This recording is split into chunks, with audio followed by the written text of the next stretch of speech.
Hi, and welcome to Alive with Chronic Illness, a podcast dedicated to exploring what it's like to live with and not in spite of chronic illness. Today, I'm joined by All 4 Inclusion founder, Scott Whitney. Thank you so much for coming on today, Scott. It's really brilliant to have you. I'd love it if you could start by telling us a little bit about you and your health journey. Yeah, so as far as I was aware at the time, I entered 2020 non-disabled.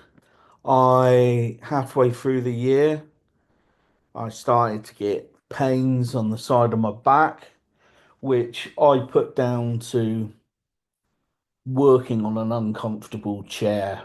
It was something I was putting up with because I was working at home and going back to the office. So I thought there's no point buying a chair for the sake of 2 weeks. I just thought it was a back pain. It got worse, so I made an appointment with my GP. Then on the day of the appointment, my daughter tested positive for COVID, so I had to cancel the appointment. And then it was sort of 4 weeks after that I finally got back in to see the doctor. In those 4 weeks, I started losing control of my bladder, but I had no sensation of it. So when I went into the doctors, the first thing they did, well, they did a couple of tests and then sent me straight to A&E.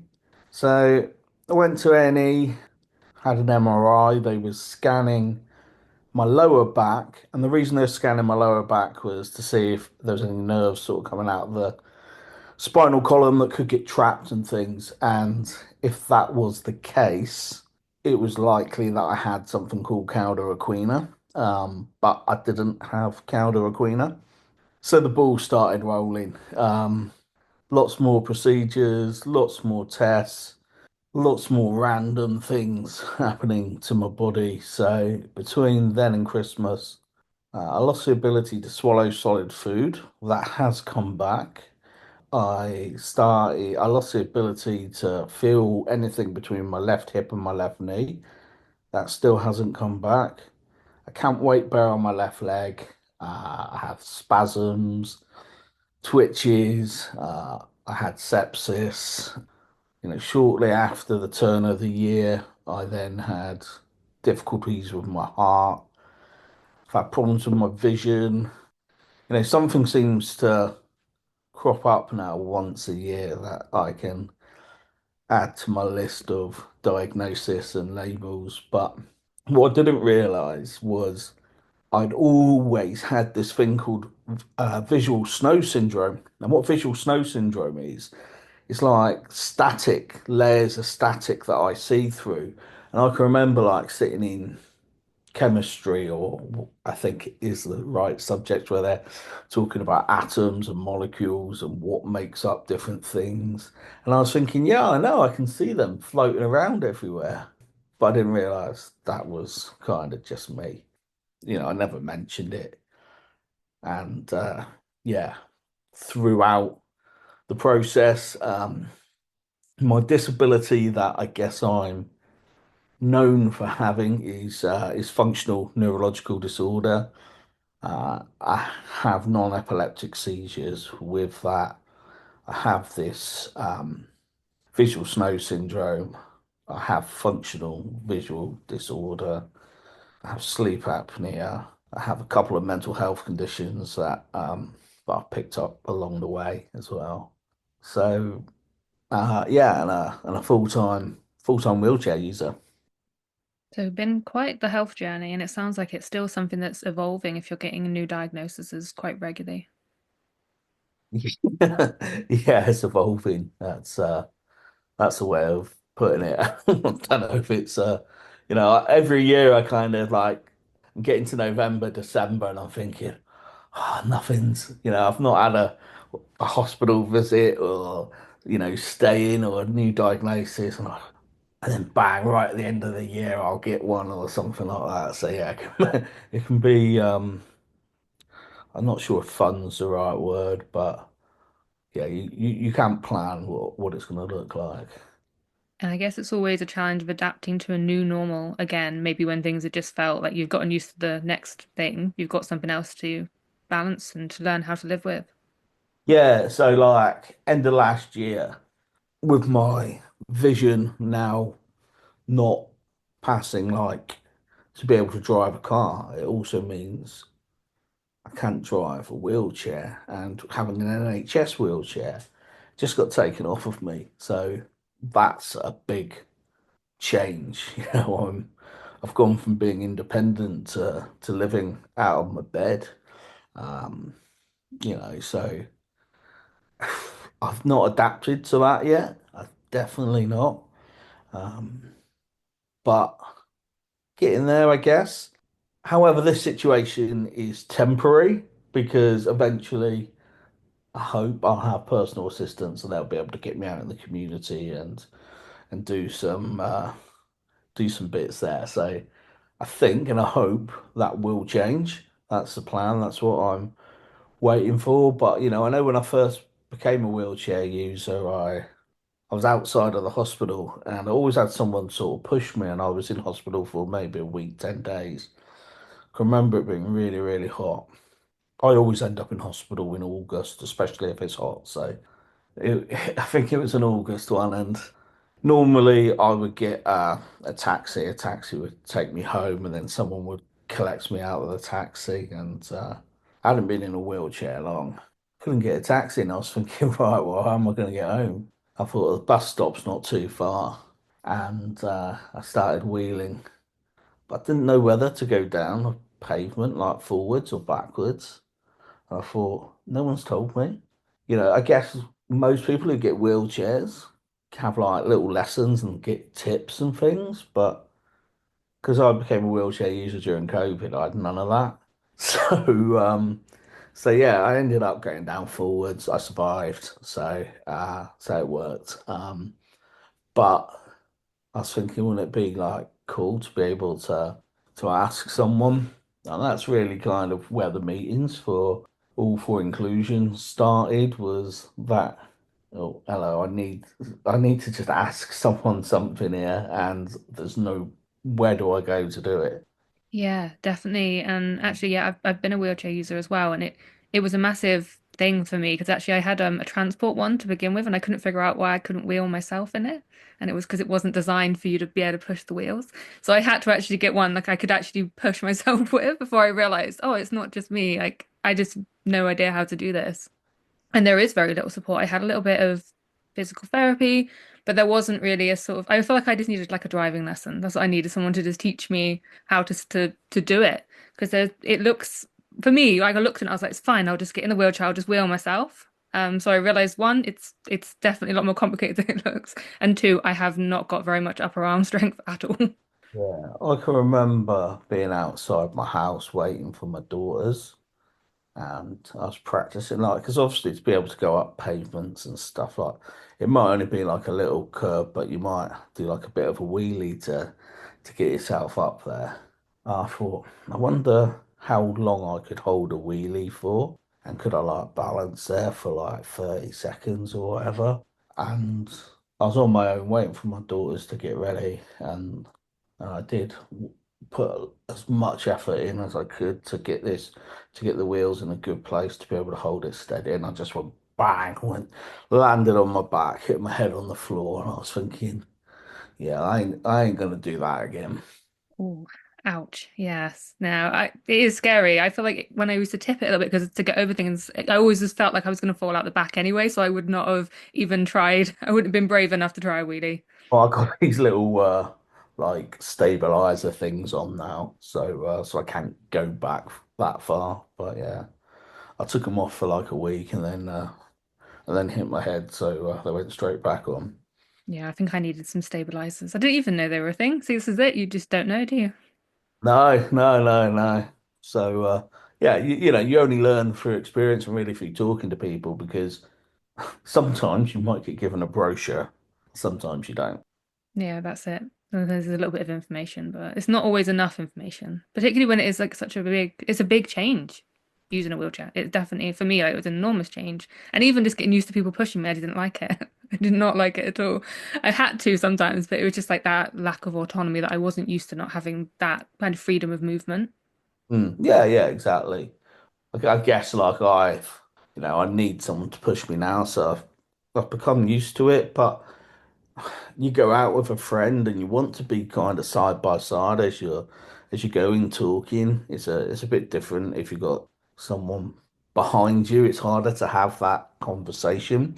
And then if there's three of you, well, where's the third person going? Are they going in line with me, the wheelchair user, or what quite often is they go in line with the person who's pushing?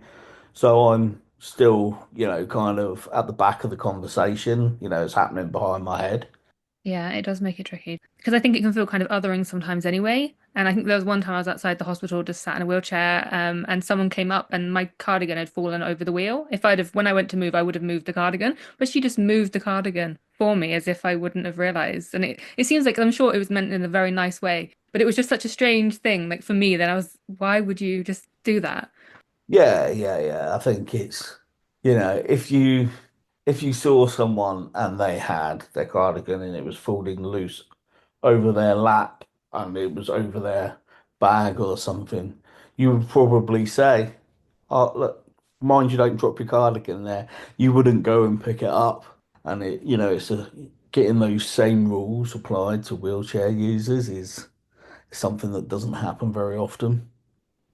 Yeah, it's just that same. I think I feel like the same respect, but I don't think it's done in a hurt. I don't think people think mean anything by it, but it's just the presumption that I would be not able to move my own cardigan, maybe, which doesn't make sense to me. But to other people, it's like you said there, like you wouldn't move someone's cardigan if it was just resting on their back. So why would you move it if it was resting on a wheel?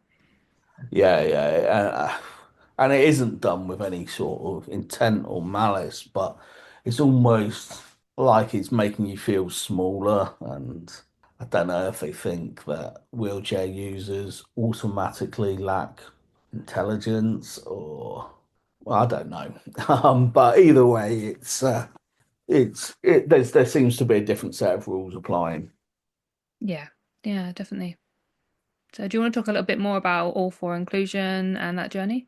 Yeah, so I mentioned about the hospital being outside and thinking, right, we need somewhere that we can do things, but I didn't have a diagnosis at this point, and I decided I wanted to raise some money whilst I could. I didn't know what life looked like, so it could have been something that one operation and it goes back to how it was.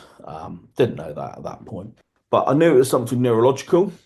So I was looking for charities I could raise money for, and there's a charity in Liverpool called the Brain Charity. They look at everything kind of neurological. So I thought, like, if I was going for the MS Society as an example, and then it turns out to be FND, would I have the same drive and focus to try to raise money for the MS Society, knowing it's not that? Would people who are donating have the same drive to sponsor? So I wanted to make sure it was something that was kind of sensible. So went for the brain charity, and in that sort of January, I did the equivalent of 6 marathons using an arm exercise bike and 3 marathons propelling myself throughout that month. But about 6 weeks, maybe sort of mid-November, a friend of mine, Sean, he said to me, he works in mental health, and he said, look, you're gonna have a huge, huge drop in your mental health.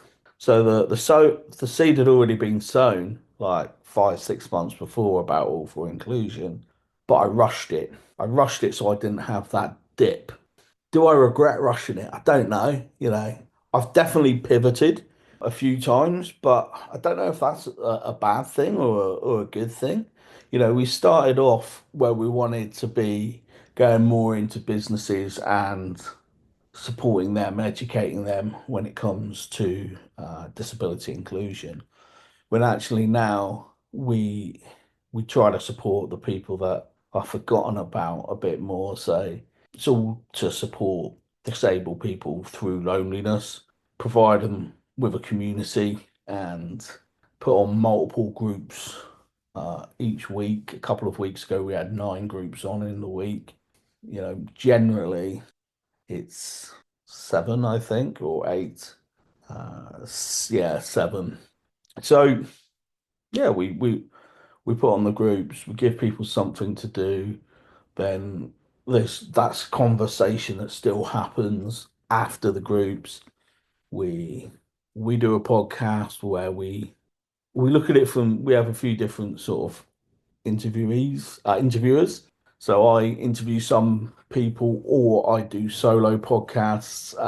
Kevin, he looks at things more from, I guess, political angles. You look at raising awareness, like when it's coming up to Deaf Awareness Week in May and Disability History Month. We've got Matt, who interviews people in and around some of their disabilities, and especially people within our group who come to our meetings and things. And then Andrea, she looks at things like from like an intersectional perspective. So, people are disabled, but quite often they can be disabled and something else. And they're in two camps, and people don't always put that together. They kind of think, right, you're in one minority community, but actually you can be in multiple at once. Yeah, that intersectionality is just so important. Like you said, it is often overlooked, and there is that assumption that you're just going to be disabled or rather than disabled and. So yeah, I think that makes a big difference having those spaces that are inclusive for as many people as well, which is in the name, all for inclusion. It definitely does. So what are your groups like? If someone was to come to one of your online meetups, what could they expect?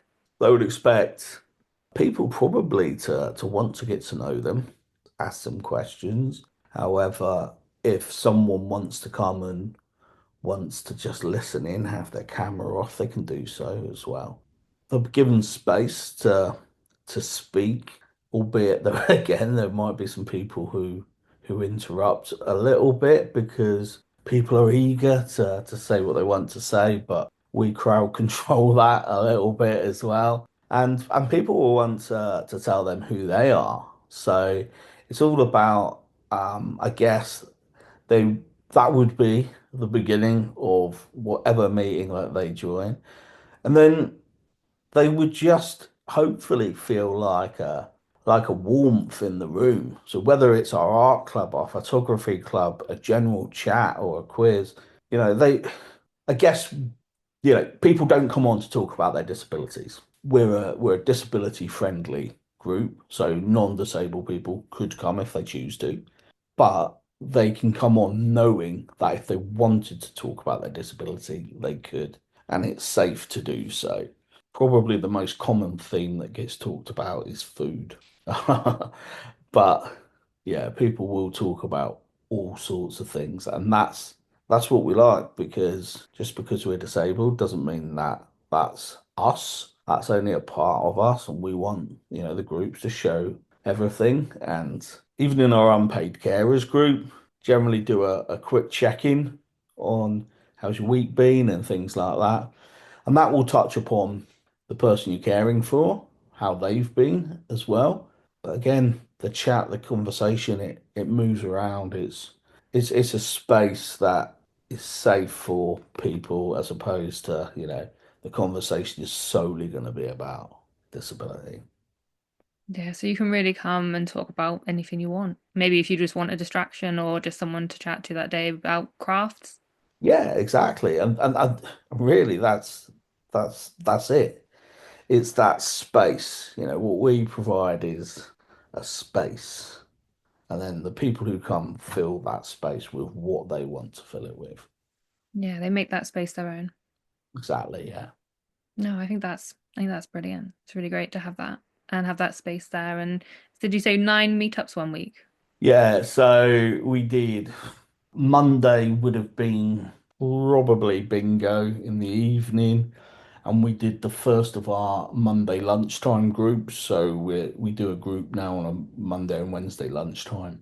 So that would have been two on the Monday. On the Tuesday would have been our general chat. Wednesday was our art group, and we had something going on the Wednesday lunchtime. Could have even been karaoke. Thursday, every so often on a Thursday, we'll do webinars. So that particular Thursday was a Q&A with me because a lot of times people will want to ask me questions, want to know what I've got planned to come up. And I don't want that to take over the meetings because that's half of the space gone. So if I can separate that, so I separated that on the Thursday. The Friday, then we had the unpaid carers group. But before that, we have like a small social group for people before the unpaid carers. You know, a lot of it's weekend plans and lots of sort of laughing and joking. And then on Saturday we had our virtual disco. So yeah, so nine that week. So that was our busiest week yet. Yeah, sounds very fun though. I like the idea of a virtual disco. Yeah, we got a fairly sort of new member that's come in. He suggested it. He said, right, let's trial it. So we'll do it for 3 months. We'll do it for the first Saturday of every month. Done one, and it went really well. So I don't think the question is now, will we continue it or won't we continue it? We'll continue it, but how we continue it will be part of what we need to think about. And the second thing is how often. So, do we do it twice a month or do we stick to it once a month? And, you know, how we do it. Do we have the same person doing the disco or do we rotate it with the members?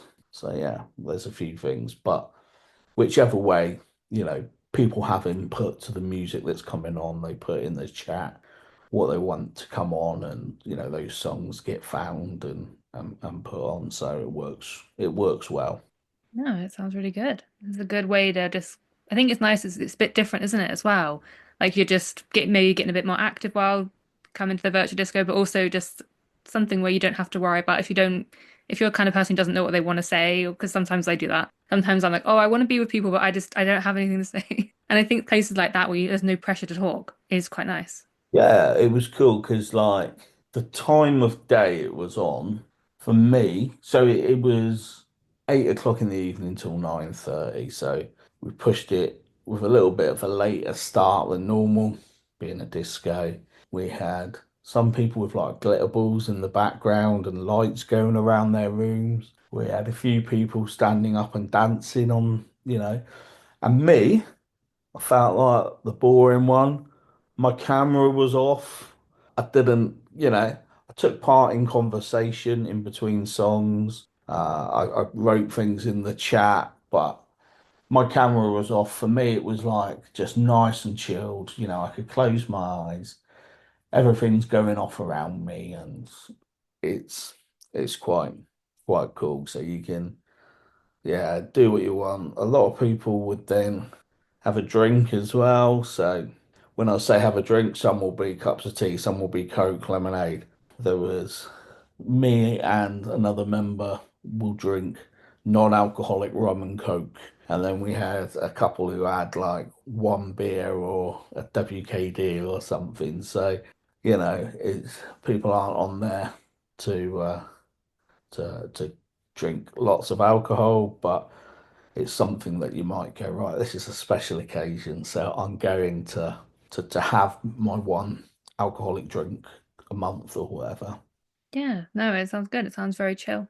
And you also do a lot of work within education, don't you? You've done some work with schools. Yeah, so not really with education. It's more the gap between education and employment. So we're we're asking for funding to do this, waiting for a response from National Lottery at the moment. So we piloted it a couple of times. So we do like a reverse Dragon's Den. So I take in maybe 8 to 10 businesses. And those 8 or 10 businesses will take in turns going up on the stage and pitching their business to the students. Now, the students are all neurodivergent, so mainly autistic, but there might be ADHD and dyslexia, dyspraxia in there as well. Mainly that you know the students are autistic, and so they picture their business to them. The students will then ask some questions, and they what was really nice was because they were concerned, some of the teachers were concerned about the students not being able to think of a question on the spot, putting them under pressure. They had a list of pre-prepared questions. So they did ask questions that weren't on that piece of paper, but also, sometimes that first question is the hardest question, isn't it? So it started off with like some pre-prepared questions, and then the students had like a green piece of card and a red piece of card, so they'd hold it up to say, yeah, I quite like to do what you're doing, or no, don't like your job, don't like the sound of it. So it's quite brutal. A few people had mainly reds, and but yeah, most had a good share of green. I don't think anyone had all green, and no one had all red either. So we come away from that, but you're there's also students who don't want to get involved in that, but they want to, get involved in catering. So we'll give the school like a budget, and then the school will go out and they will get buy bacon, sausages, and things like that. And the children who want to get involved in catering will put on like a brunch for both the businesses that have come in and for the students. Gives the businesses an opportunity to network with each other. And then we go into like a speed dating format. So all the children will sit on tables, and maybe say there's three or four on a table, and one of the business leaders will sit on table one, table two, table three, etc. And they'll be there for like 3 to 4 minutes and just rotate and rotate and rotate. And then it gives the students that chance to have those smaller conversations with people. So if you look at autistic school leavers, the percentage that go into into employment is very, very, very low. So the purpose of this is to say, right, the children are going to get the opportunity to speak with people with experience, ask some questions, decide what types of jobs they want, understand that if someone wants to do social media, they can do social media for a bank, for a hotel, it's not just a social media company. You can do it in different areas. You can do it self-employed, but also get the experience of speaking to an adult who you don't know, because that can be quite nerve-wracking for someone who's autistic. So the businesses then, the businesses are getting the opportunity to understand some of the people that they're gonna be interviewing in the future. They're going to be able to say, look, this is how we would interview you. And the student goes, you're not going to get understand me here. So they're able to change their interview process to be able to better support neurodivergent students. They will then get the opportunity to listen to someone, listen to their interests, listen to their hobbies in a really kind of relaxed environment. And then when they're in an interview, they can hopefully see the person, not just, the suit and tie maybe that they're wearing, and the fact that they're nervous or they're not making eye contact. And then hopefully what we then want, and we have had, is we want some of these businesses to tend to take some of these children on work experience. When they go on into like A levels and college things, and they're doing like apprenticeships, let's say someone wants to work in social media. I've mentioned social media. They can go and work in social media for one of these companies 1 day a week. Someone who's in the catering side, they can go and work catering 1 day. So if we can line up some work experience whilst they're in the sixth form, A levels, those years, those year 12, 13 of their education, when when they're then going for jobs, they're not having a blank piece of paper. They've got a CV, and the people are going can look at them and say, "Well, you're autistic."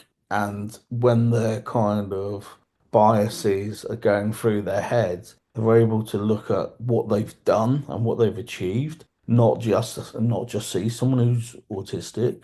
And then also some of these work experiences could turn into full-time jobs. And we know that autism is a spectrum.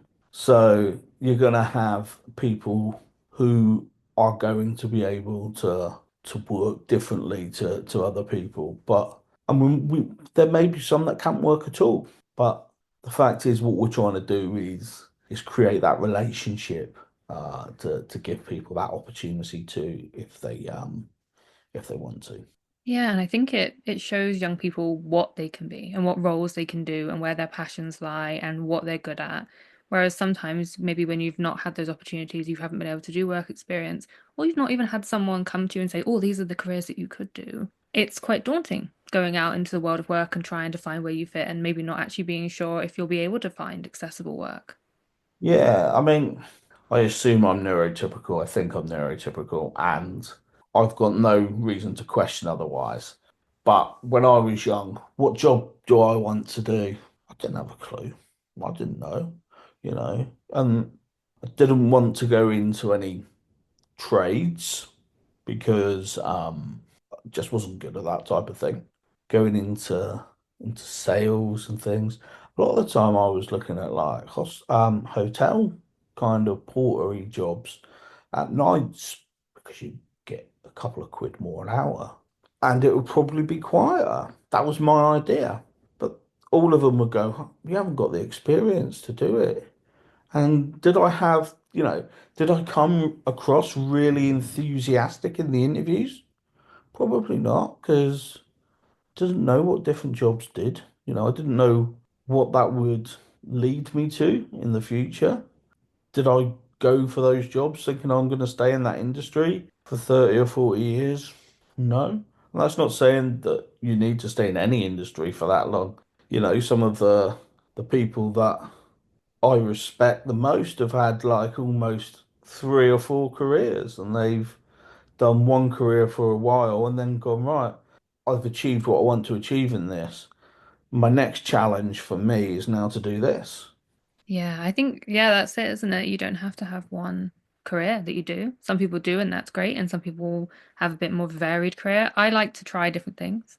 But definitely when I was like a kid, I've been disabled since birth. I wasn't entirely sure because education wasn't always accessible to me. So I think I always assumed the workplace wouldn't be either. So I never really knew or thought, like, what will I do when I grow up? Because I didn't know that I'd even have those options. Yeah, and when when people are asking the questions and when people are talking about it, you know, a lot of the businesses will say we've got disabled people within our teams. We make reasonable adjustments. We look at access to work, and then we would then work around that and explain what these things are to the student. And then, you know, they'll then someone will come up and they will say, "This is what I do. I've got this many people who work for me, but one day." I had a teacher tell me that they didn't think I was gonna do much because I was neurodivergent. I was autistic, dyslexic, and I've done it, and I'm here now telling you that you can do it too. And that that always happens.